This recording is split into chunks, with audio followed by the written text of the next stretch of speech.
Chapter 1. Flying Treasure.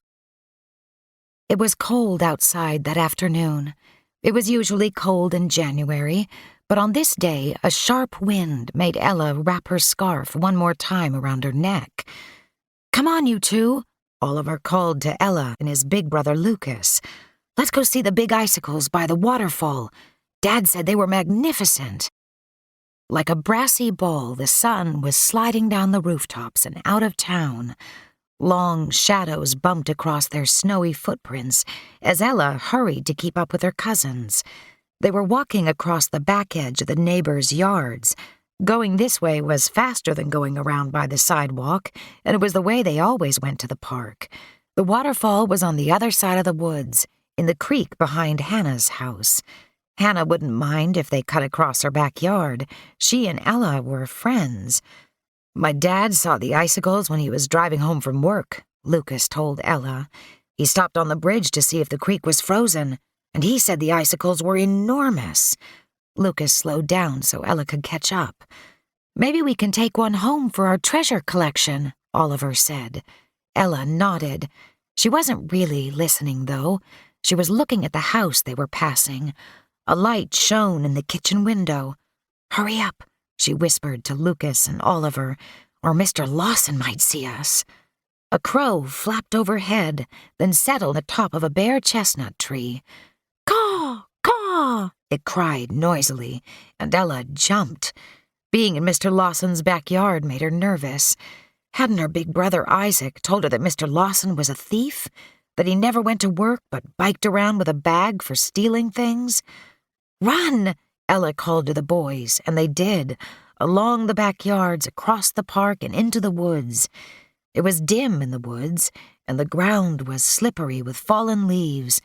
Lucas, Oliver, and Ella grabbed onto one small tree and then the next one as they walked down the steep hill through the woods. A black squirrel spied the noisy group and leaped from branch to branch above their heads, leading the way to Hannah's backyard. The children hardly noticed as it frisked from tree to tree, and no one saw it stop to watch them with its bright dark eyes. At last the trees opened up, and the children stepped out of the woods. They were running now, straight across Hannah's big backyard, only stopping at the edge of the creek where it widened into a shallow pond. A small stream of water still flowed down the waterfall, and the creek was not quite frozen yet. "There they are!" Oliver exclaimed. Thick, knobbly icicles hung on each side of the waterfall, like spindles in a railing. "Look at them all," he said. "Let's get one." Far across the yard, lights shone from the house. Hannah's mom waved from the kitchen window where she was cooking supper. The boys edged onto some rocks near the waterfall, but before they could break one off, there was a swoosh. They hadn't even seen the bird coming, but suddenly it was there, bobbing across the pond to settle on an old fence post and peer at them. Even in the twilight, they could see that it was a belted kingfisher, all dressed up in a blue suit jacket with a white collar and a rich, dark Russian hat. Oliver grinned at his brother. "Do you see the bird?" he asked, his voice breaking the stillness. Lucas nodded and then pointed silently for Oliver to watch. Once again, the bird spread its wings. Chattering noisily, it swooped over the icy water again. Ella listened in surprise and then laughed as the black squirrel scolded angrily back from a nearby tree. Lucas couldn't take his eyes off the kingfisher. "That is a magnificent bird," he proclaimed solemnly. Just then a door slammed, and Lucas looked back toward the house. A girl was coming down the deck and across the big backyard. "Oh, no," he said. "It's Hannah. Let's go." "No, wait," Ella protested. "We can say hi." "No," Lucas frowned.